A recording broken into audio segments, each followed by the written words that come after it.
Oh, the best thing about Sign Language Society for me probably has been meeting some wonderful people who I can now call my friends.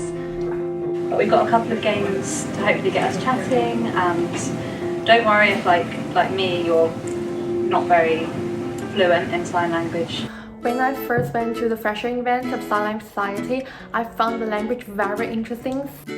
So my best memory is last year Valentine's Day party that we organized because we get to do a lot of games involving signing and everyone really tried and it was a lot of fun.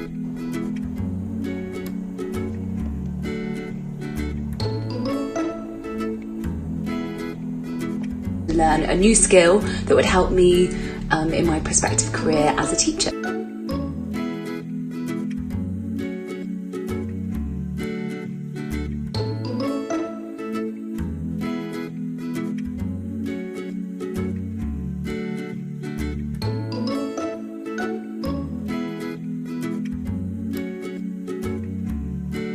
So one of the best things about being in Sign Language Society is how warm and welcoming everyone in this community is.